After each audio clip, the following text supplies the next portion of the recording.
Hello, coders. Hi, welcome back to day 8 of Advent of Code. My name is Jatin Kumar Malik. I'm a principal engineer who absolutely loves solving these puzzles. I have been solving these puzzles from day 1 to day 7, and check out my playlist if you are new here and try to solve some spoiler free discussions and solve these puzzles with me.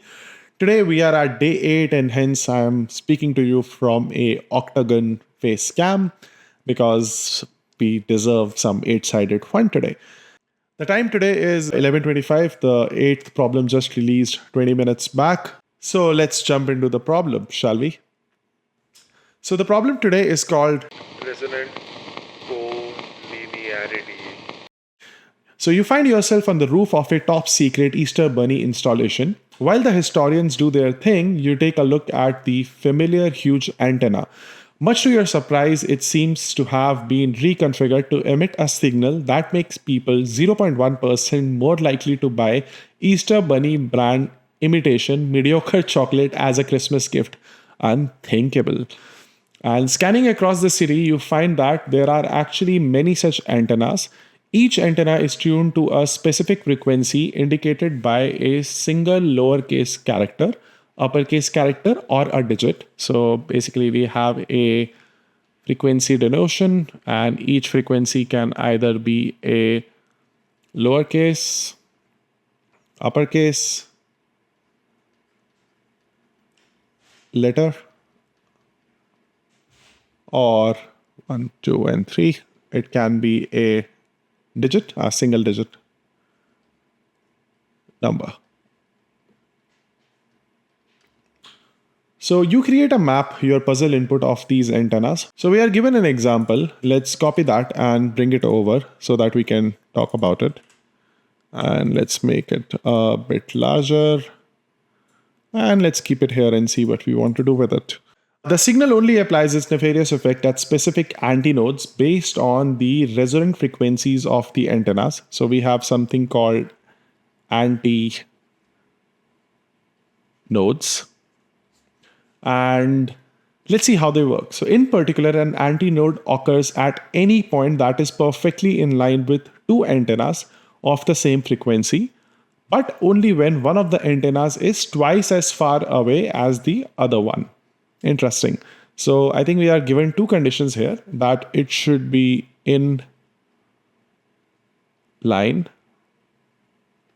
with two antennas and these antennas should have same frequency. And the second one is that it should be one antenna, but only when one of the antenna is twice as far away as the other. So basically, the antinode, if the distance from the first antenna is equal to x, the distance from second antenna of same frequency, by the way, should be 2 of x. That makes sense. So for these two antennas with frequency A, they create two antinodes marked with pound sign or the hash sign. So let's take this example into our whiteboard to understand more, and then we will come back to the main example. What I'll do is I'll mark my antinodes with red color, and I will mark my antennas that were here with green color. So if you can see, we are given two antennas of lowercase a letter, the frequency that they are emitting, and we have given two antinodes that are there. And if I try to draw a line from this to this, we can draw a perfectly straight line across all the nodes. And the second condition, if we try to find it, is at a distance of 1x and 2y distance.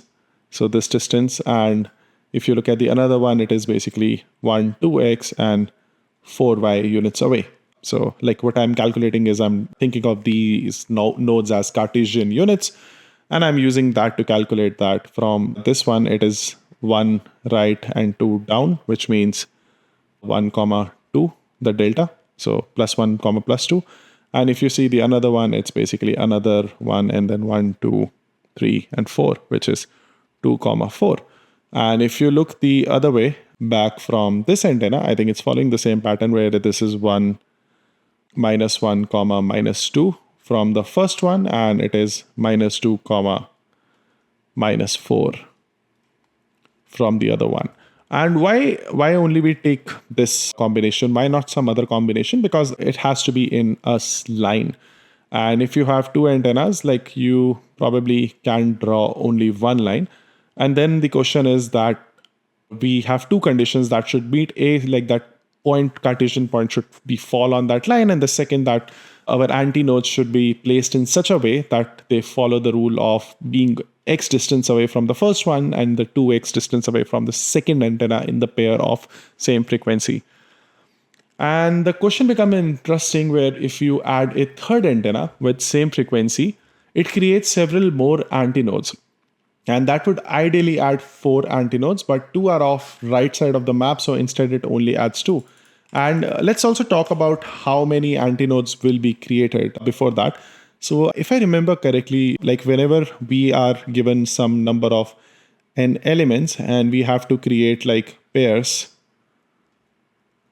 of like x pairs of these n numbers, the formula that it follows is usually n into n minus 1 by 2. And if you want to see this with an example, so let's say if you are given a comma b, which is 2 numbers. So the only pair that you can follow between 1 is 2 into 2 minus 1. So 2 into 1 by 2, which is 1, which is true because AB is the only pair. And in this case, like AB is equal to BA. And I'm saying that because when we say we have to pick two antennas pair, they are same frequency. So it should not make any difference. Let's see same thing with, let's say if you have 3 numbers. So I'll take another color. And if you have A, B, C, basically 3 things, and you want to again pair them up, following the same formula, 3 into 3 minus 1, that is 2 divided by 2, that gives us 6 by 2 is equal to 3, which is correct because you can either have A, B, A, C, and B, C. And because AC is equal to CA, BC is equal to CB, and so on. So you get the idea.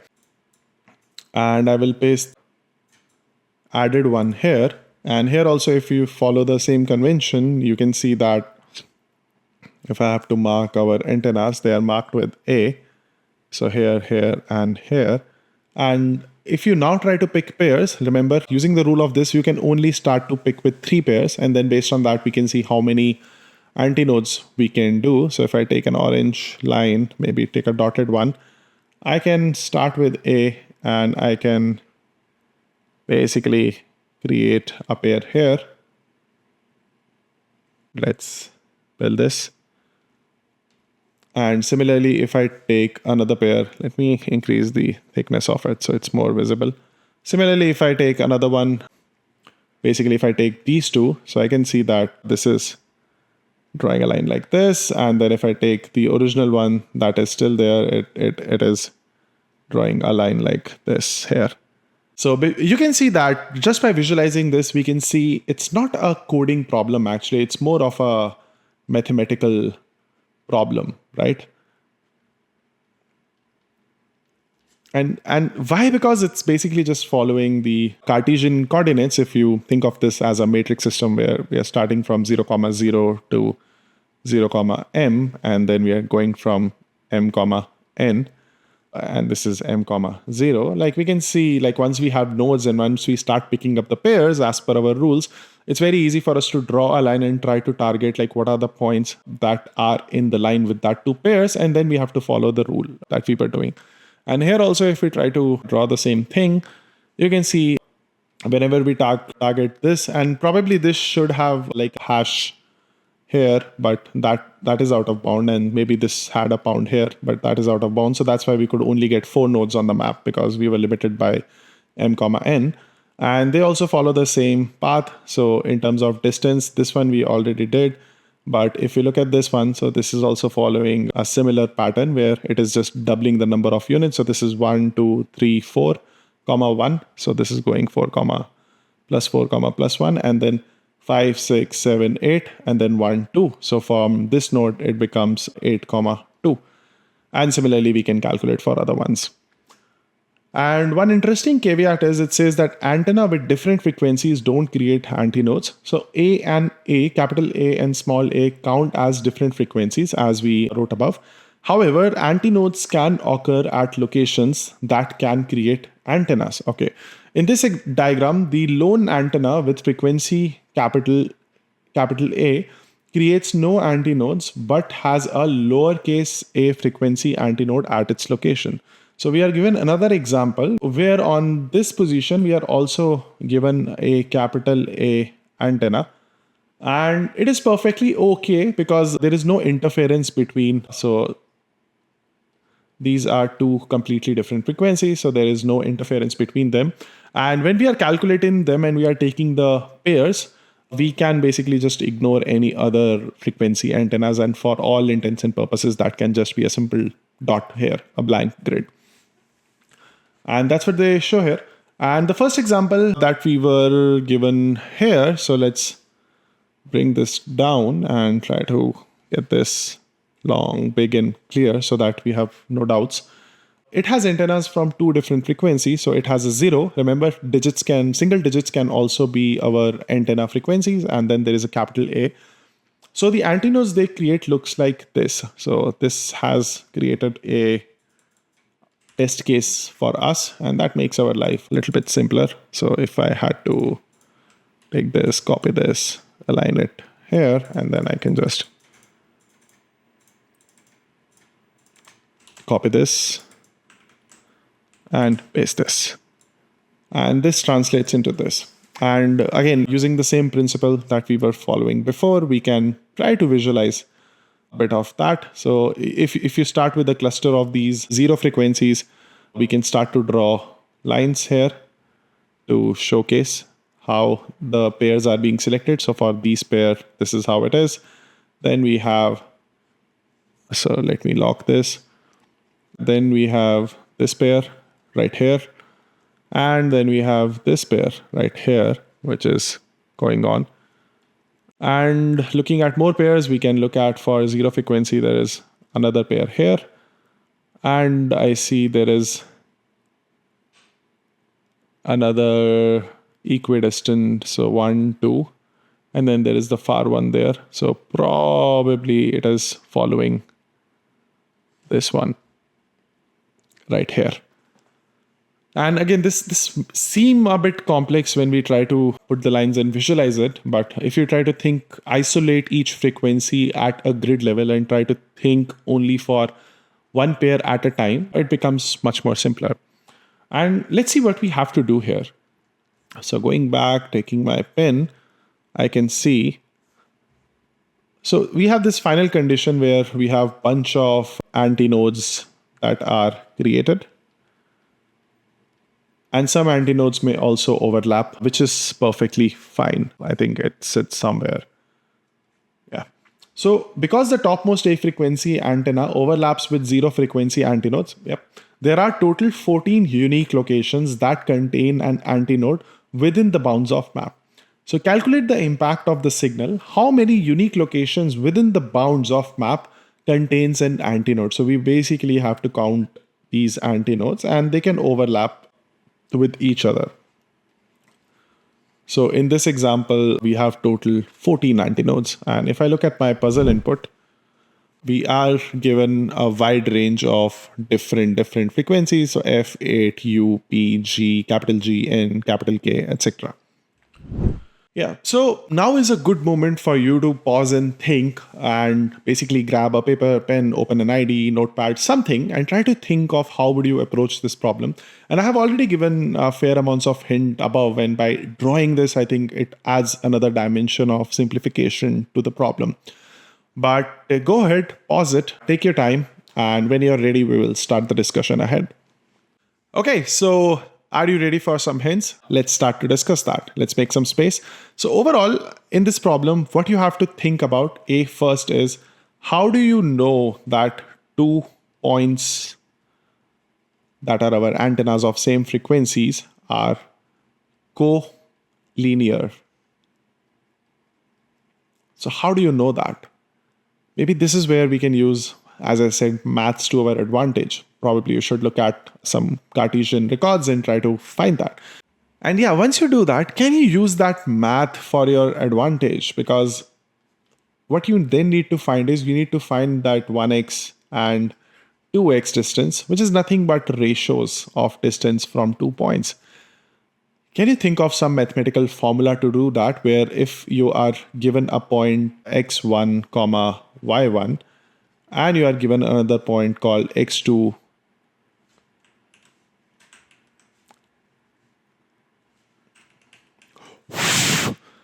and you are given another point called x2 comma y2, and now if you have a new point called a comma b, can you see if we can find the ratios of distance between them with some formula?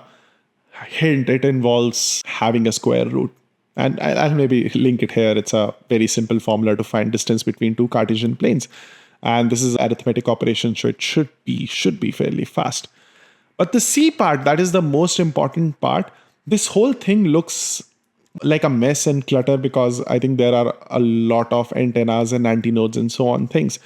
So can you think of a way that even when if you try to brute force it, you can follow some kind of an isolation of pairs, and even in pairs, you can find furthermore isolations in terms of same frequency. And trust me, when you try to do this approach, it will just make the whole problem look a lot more simple. And once you're able to isolate them, you can think of reducing the unnecessary complications. So basically take a pair, and whenever you find the antinodes, just keep a log somewhere else. Because remember, at the end, you want to get a unique set of all the antinodes. And then you take another pair and then you log their antinodes, and then another, and then move to another frequency, take another pair and do that. And once you're at the end of your loop with all the frequency types, you will have your answer. And I think now that you have time to think about it, probably what I'll do is, and what you should do is, we should jump into writing some code, experiment that. And one of the best ways to start doing that is to look at this given test case input and try to first solve for this before extrapolating it for that huge puzzle input. That will help, reduce the scope of the problem, add more constraints, and then try to maybe pick like the lowercase a here and see if you can find the antinodes, and then take another one and try to find that. And one more interesting thing, we mentioned math, but remember in this problem, the placements of your antinodes is constrained that it should be a whole. It cannot be a fraction. Basically, it has to be like an integer. So you because this is a line, right? Like there can be infinite number of points, like sub points, where we can try to find this 1:2 ratio that will fulfill itself, but we cannot do that. So we are bound by the constraints of the puzzle input and the grid system that is given to us. And with that, I will leave you to solve the code, and I will go ahead and write some code. So all the best. See you. And yep, we are back. The part 1 is done. And thankfully, we just followed the exact same approach that we discussed. And after looking at the approach, I think one of the things that helped me a lot was discussing that whenever we are looking at those points, remember I told you that they need to exist on the grid. And I was looking at the subreddit. I will probably insert a couple of posts here. So people on Reddit were stumped thinking about, like, if you are given two antennas with frequency A, why can't there be a position this where 2, 3, 4, where this becomes a valid antinode, and then similarly this becomes a valid antinode. And the interesting aspect is, because we talked about, the antinode always being a valid position and can never be a fractional position. I think we talked about that here. That helped us a lot, because fortunately, while the question does a really poor job of explaining it, I think, and this is a valid criticism, because this wording is a little confusing, especially this one, where we are saying twice as far away from other, because even in this case, if we consider, and I remove this from here and I add one more dot, if you see, like, this antinode is perfectly valid because it is 2 distance far from this, and this is 4. But fortunately, the puzzle input that we were given for this problem, that never has a valid case where this will ever fall on like a whole integer. So it is usually always a fraction and thus not valid. But yeah, I'm going to push code. This was a bit of a curveball understanding the language versus the example. Certainly these examples helped, but I'm going to push the code in GitHub, and I have made sure to write like a lot of well explanatory comments and then refactored them using Copilot so that it's much more clearer for me to explain that how I got to this part. But now it's time to move to the part 2. So let's read the problem. So now it says that watching over your shoulder as you work, one of the historians asks if you took the effects of resonant harmonics in your calculations. Well, whoops, after updating your model, it turns out that an antinode occurs at any grid position exactly in line with two antennas of same frequency, regardless of distance. This means that these new antinodes will occur at the position of each antenna unless the antenna is the only one of its frequency. So remember, I think to create an antinode, the requirement remains the same, that we still need a pair of antennas. So these three T frequency antennas can now create many antinodes, where it turns out that it can occur at any grid position exactly in line with at least two antennas of same frequency. So now let's take this example and try to understand what it means.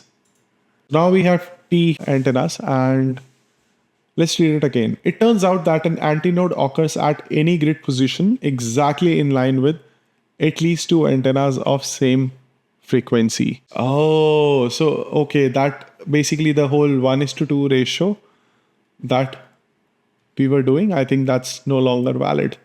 Which means if you look at here, I think anything that can be in a straight line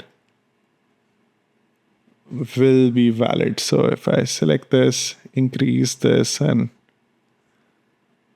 increase brightness, we can see that here it follows the same line, and this does not fall on exactly on the integer part, so that's not valid.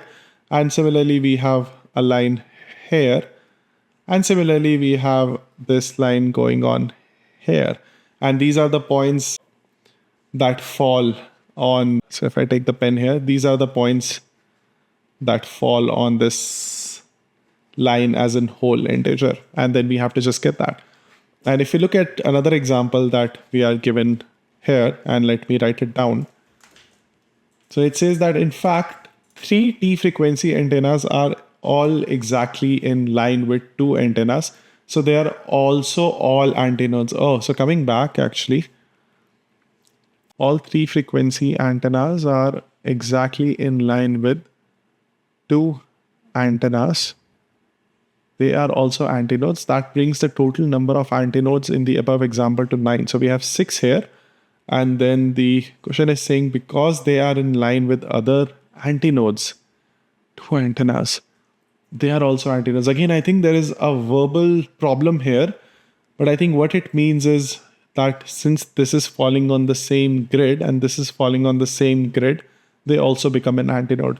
Let's see another example and then try to build our understanding with that. I think I'm going to also post like a message on the internal wiki about improving the language of some of these questions, especially for people where English is not the first language. And probably I think it's always better to be more clear than vague when it comes to puzzle, because there can always be hidden edge cases lurking beneath the shadows. So now it says the original example now has 34 antinodes, including the antinodes that appear on every antenna. And if I try to see if I can do a good job of drawing a line here. So in the original example, I think we have one line going like this. We have another line going like this. We have another line going like this. And then let's see. I don't know what this is doing here, but this is also doing what this is also doing. And if you see, oh, I see this one. So there is another line going on like this, where these antennas are being common.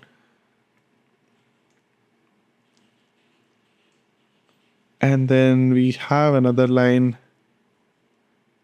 going on with this one, I think. And then, of course, there is another line going on with the A1. And then these are zeros, right? Like, so I think they are capturing these three. Then there are some zeros here, which are capturing these. And I'm trying to understand where is this one coming from, this hash. Probably I'm missing, I see. There is another combination of these nodes that are capturing this. And now if you see, this one is a twister, not gonna lie. So now what we have to do is we have to calculate the impact of signal using this updated model and how many unique locations within the bounds of new map contain an antinode. So now is a good time for you to pause and think about this problem, that how you will approach it, and maybe grab a copy and pen and try to draw some of these lines yourself to see what approach you would take. And if you're ready, I can talk about like some of the simplifications of the problem and hints on how I am planning to approach it. Yeah, so if you see, there is a lot of baggage around this word resonant harmonics. And it's nothing but it's basically just saying that your distance rule is gone. A. And B, that any two antennas will now also be two antinodes, because there is no distance rules, and which means that any two antennas, they are also antinodes because they are in line with each other and they lie on a straight line formed between two antennas. I know that's how it is, right? We will still follow the same approach where you will, I think, isolate all different frequencies because they're still not going to match. And once you isolate, you take a pair, you draw a line on this grid, and then anything that falls on the grid location is now automatically a antinode. So with that, I'm going to leave this problem to you, and I'm going to go back and write some code, and I suggest you try to do the same as well. And just like the part one, I think what's going to help us write like good code is to first try to solve for this test case and then try and see like how it fares on the puzzle input. And yeah, good luck. And I will go ahead and write some code now. And well, we are back and we have another gold star for the part two. And yeah, absolutely. As I said, it was much easier once we were able to get away through all the fluff and the complexity of the text that was given.